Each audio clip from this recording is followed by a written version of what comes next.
Welcome back to our explainer. I'm your subject specialist, and joining me today is our resident senior examiner. We're stepping in as your academic coaches for an absolute masterclass on IGCSE Accounting 0452, specifically focusing on bank statements and cash book updates. That's right. And look, if you think this is just basic data entry, well, think again. This topic is literally the fundamental bridge to high-level financial intelligence. It's the absolute core architectural requirement for anyone hunting down that A-star grade. So grab your notebooks and let's jump right in. Okay, let's dive into our strategic escalation map. We've got 4 main stops today. First up, A-star conceptual foundations. 2, securing those vital method marks. 3, AO3, focusing on ratios and evaluation. And finally, number 4, insider examiner secrets. This structured flow is going to take you straight to top marks.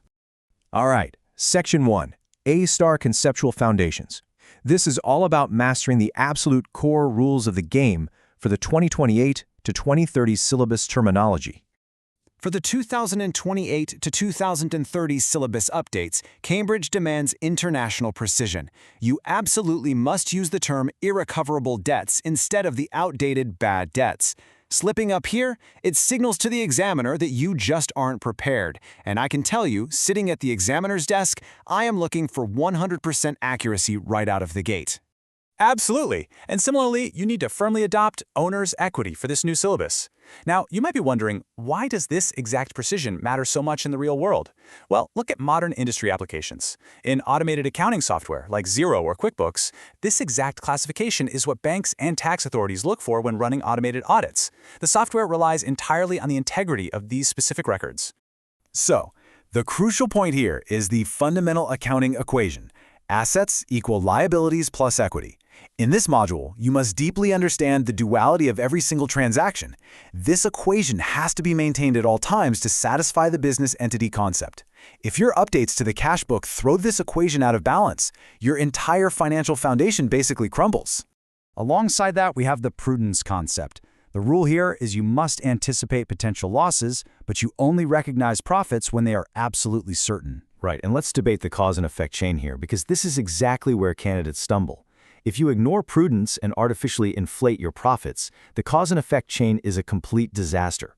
Overvalued assets lead directly to misleading financial statements, which in turn causes banks to make really poor loan decisions.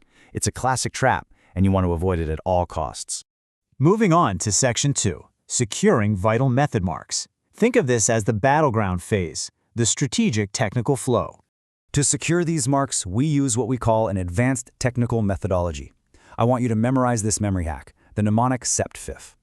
S for source document, E for entry into prime books, P to post to T accounts, T for trial balance, and F for financials. Exactly. You'd need to show this step-by-step logical flow on your exam.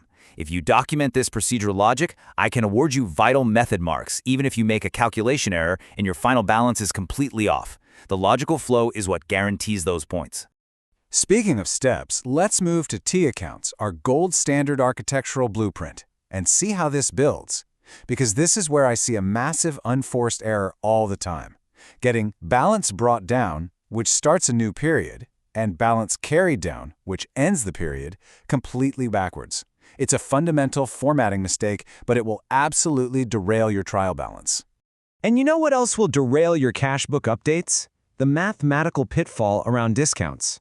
We have trade discounts, which are a reduction in the list price, versus cash discounts, which are a reduction for early payment. Miscalculating the difference between these two directly impacts your bank statement reconciliation. So always double-check which discount applies before you even touch the cash book. Okay, Section 3, AO3, ratios and evaluation. This is where we elevate your mindset and start thinking like a chief financial officer. Now, what's really interesting about this slide is the dramatic drop in the current ratio. It falls from 2.5 to 1, all the way down to 1.1 to 1.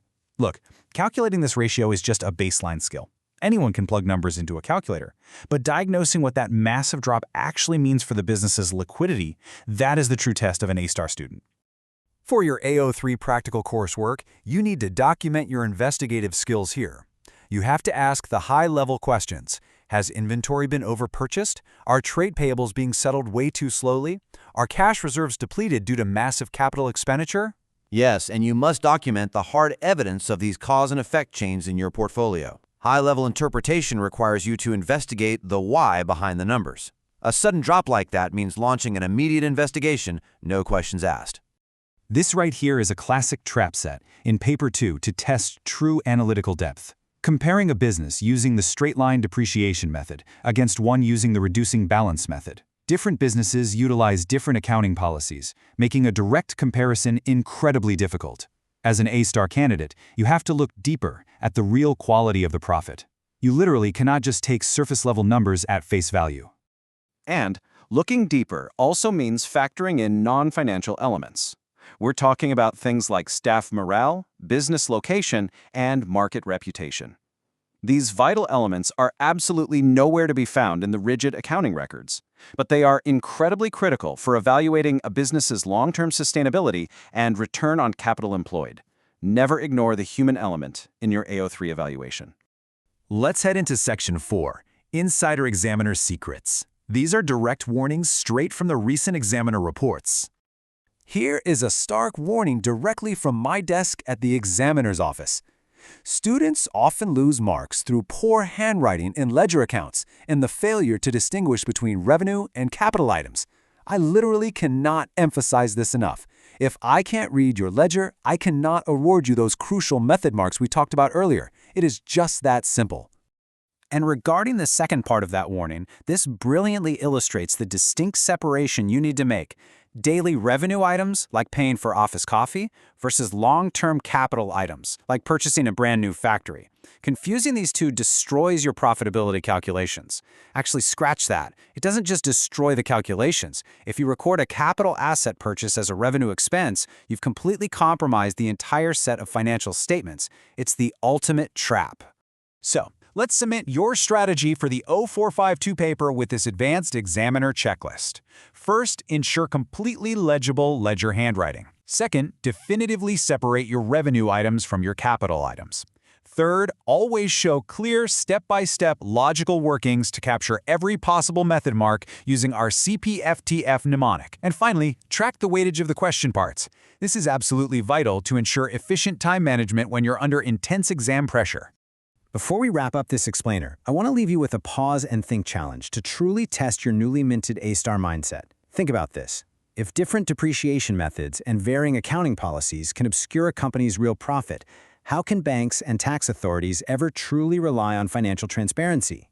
I want you to think deeply about how the rigorous principles we discussed today attempt to bridge that exact gap. Exactly. Keep analyzing those cause and effect chains, keep practicing your exam technique, and thanks so much for joining us on this explainer. We'll see you next time.